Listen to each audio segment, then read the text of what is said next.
Hello friends, ओम श्री गणेशाय नमः। जय श्री कृष्ण। आप सभी का स्वागत है आपके अपने यूट्यूब चैनल पर। फ्रेंड्स, आज हम आपको इस वीडियो में बताने जा रहे हैं साल 2023 की पोष पुत्रदा एकादशी का शुभ मुहूर्त, पूजा विधि, व्रत कथा, व्रत पारण का समय, महत्व और उपायों के बारे में। फ्रेंड्स, वीडियो शुरू करने से पहले आपसे रिक्वेस्ट है, अगर आप हमारे चैनल पर नए हैं और आपने अभी तक चैनल को सब्सक्राइब नहीं किया है तो प्लीज सब्सक्राइब कीजिएगा चैनल को, साथ ही प्रेस कीजिएगा बेल आइकन को, जिससे नए वीडियो से रिलेटेड नोटिफिकेशन आपको तुरंत प्राप्त हो सके। और वीडियो पसंद आने पर वीडियो को लाइक और शेयर जरूर कीजिएगा ताकि सभी भक्तों को इस वीडियो का लाभ प्राप्त हो सके। और कमेंट बॉक्स में जय श्री कृष्णा जरूर लिखिएगा। एकादशी व्रत को सभी व्रतों में महत्वपूर्ण माना जाता है। पोष माह की शुक्ल पक्ष की एकादशी तिथि को वैकुंठ एकादशी का व्रत रखा जाता है। वैकुंठ एकादशी व्रत को पोष पुत्रदा एकादशी के नाम से भी जाना जाता है। इसे मुक्कोटी एकादशी भी कहते हैं। इस दिन व्रत रखते हैं और भगवान विष्णु जी की पूजा की जाती है। इस व्रत को करने से मृत्यु के बाद मोक्ष की प्राप्ति होती है। इस दिन पूजा के समय वैकुंठ एकादशी व्रत कथा का पाठ जरूर करना चाहिए। इस बार साल 2023 की पहली एकादशी 2 जनवरी 2023 सोमवार के दिन है। धार्मिक मान्यताओं के अनुसार वैकुंठ एकादशी के दिन भगवान विष्णु जी के धाम वैकुंठ का द्वार खुला रहता है। इस दिन जो भी वैकुंठ एकादशी का व्रत करता है उसे मृत्यु के बाद वैकुंठ धाम में श्री हरि के चरणों में स्थान मिलता है और उसे मोक्ष की प्राप्ति होती है। इस दिन पुत्रदा एकादशी भी होती है। ऐसे में आप यदि वैकुंठ एकादशी का व्रत रखते हैं तो आपको संतान प्राप्ति का भी आशीर्वाद प्राप्त होता है। जो लोग निसंतान है उनको पुत्रदा एकादशी का व्रत रखना चाहिए। फ्रेंड्स, अब आइए जानते हैं पोष पुत्रदा एकादशी के शुभ मुहूर्त के बारे में। हिंदू पंचांग के अनुसार इस बार पोष पुत्रदा एकादशी 2 जनवरी 2023 सोमवार के दिन है। पोष शुक्ल एकादशी तिथि प्रारंभ होगी 1 जनवरी 2023 को शाम 7:11 पर और पोष पुत्रदा एकादशी का समापन होगा 2 जनवरी 2023 को रात्रि 8:23 पर। व्रत पारण का समय रहेगा 3 जनवरी 2023 को सुबह 7:14 से सुबह 9:19 तक। व्रत पारण के दिन हरिवासर समाप्ति का समय रहेगा तो रात्रि 10:01 पर। फ्रेंड्स, अब आइए जानते हैं पोष पुत्रदा एकादशी की पूजन विधि के बारे में। एकादशी के नियमों का पालन दशमी तिथि से ही करना चाहिए, इसलिए दशमी तिथि से ही नमक का त्याग कर देना चाहिए। पुत्रदा एकादशी के दिन ब्रह्म मुहूर्त में उठना चाहिए और स्नान करने के बाद साफ वस्त्र धारण करने चाहिए। इसके बाद एक साफ चौकी पर गंगा जल छिड़ककर उस पर पीले रंग का वस्त्र बिछाना चाहिए और भगवान विष्णु को पंचामृत से स्नान कराना चाहिए। पंचामृत में तुलसी दल अवश्य ही होना चाहिए। इसके बाद उस चौकी पर भगवान विष्णु का चित्र स्थापित करें। चित्र स्थापित करने के बाद कलश की भी स्थापना करें और कलश पर लाल रंग का कपड़ा बांधे।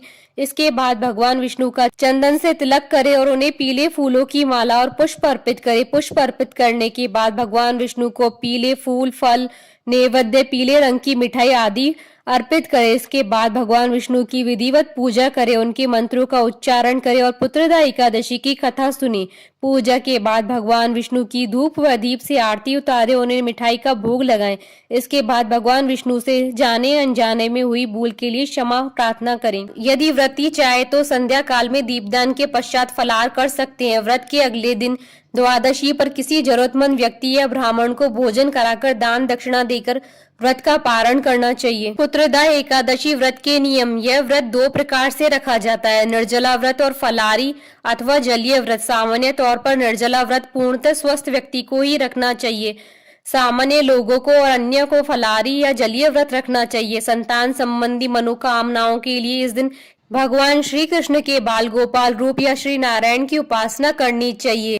फ्रेंड्स, अब आइए प्रारंभ करें पोष पुत्रदा एकादशी की पौराणिक व्रत कथा। महाराज युधिष्ठिर ने भगवान से कहा कि अब आप कृपा करके मुझे पोष शुक्ल एकादशी के विषय में बताइए। इसका क्या नाम है, इसकी क्या विधि है और इसमें कौन से देवता का पूजन किया जाता है। भक्त वत्सल भगवान श्री कृष्ण बोले, हे राजन, इस एकादशी का नाम पुत्रदा एकादशी है। इसमें श्री नारायण भगवान की पूजा की जाती है। इस चर और अचर संसार में पुत्रदा एकादशी के व्रत के समान दूसरा कोई व्रत नहीं है। इसके पुण्य से मनुष्य तपस्वी, विद्वान और लक्ष्मीवान होता है। इसकी कथा मैं कहता हूँ, तुम ध्यान पूर्वक सुनो। भद्रावती नामक नगरी में सुकेतु मान नाम का एक राजा राज्य करता था, उसके कोई पुत्र नहीं था। उसकी स्त्री का नाम शैव्या था। वह निपुती होने के कारण सदैव चिंतित रहा करती थी। राजा के पितृ भी रो रो कर पिंड लिया करते थे और सोचा करते थे कि इसके बाद हमको कौन पिंड देगा। राजा को भाई बांधव, धन, हाथी, घोड़े, राज्य और मंत्री, इन सब में किसी से भी संतोष नहीं था। वह सदैव ही विचार करता था कि मेरे मरने के बाद मुझको कौन पिंडदान करेगा।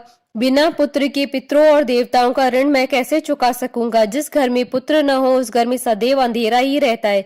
इसलिए पुत्र उत्पत्ति के लिए प्रयत्न करना चाहिए। जिस मनुष्य ने पुत्र का मुख देखा है वह धन्य है। उसको इस लोक में यश और उस परलोक में शांति मिलती है, अर्थात उसके दोनों लोग सुधर जाते हैं। पूर्व जन्म की कर्म से ही इस जन्म में पुत्र, धन आदि प्राप्त होते हैं। राजा इसी प्रकार रात दिन चिंता में लगा रहता था। एक समय तो राजा ने अपने शरीर को त्याग देने का निश्चय किया, परंतु आत्मघात को महान पाप समझकर उसने ऐसा नहीं किया। एक दिन राजा ऐसा ही विचार करता हुआ अपने घोड़े पर चढ़कर वन को चल दिया तथा पक्षियों और वृक्षों को देखने लगा। उसने देखा कि वन में मृग, व्याघ्र, सुअर, सिंह, बंदर, सर्प आदि सब भ्रमण कर रहे थे। हाथी अपने बच्चों और हथिनियों के बीच में घूम रहा था।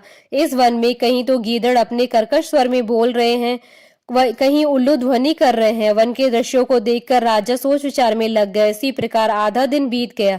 वह सोचने लगा कि मैंने कई यज्ञ किए, ब्राह्मणों को स्वादिष्ट भोजन से तृप्त किया, फिर भी मुझको दुख प्राप्त हुआ क्यों। राजा प्यास के मारे अत्यंत दुखी हो गया और पानी की तलाश में इधर उधर फिरने लगा। थोड़ी दूरी पर राजा ने एक सरोवर देखा।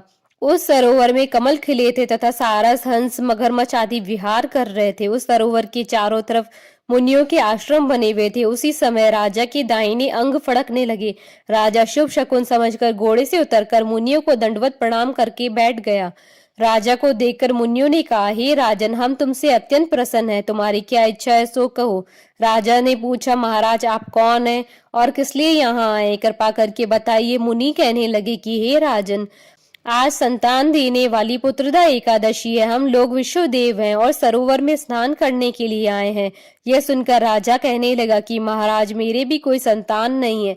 यदि आप मुझ पर प्रसन्न हो तो एक पुत्र का वरदान दीजिए। मुनि बोले, हे राजन, आज पुत्रदा एकादशी, आप अवश्य इस व्रत को करें। भगवान की कृपा से अवश्य ही आपके घर में पुत्र होगा। मुनि के वचनों को सुनकर राजा ने उसी दिन एकादशी का व्रत किया और द्वादशी को उसका पारण किया।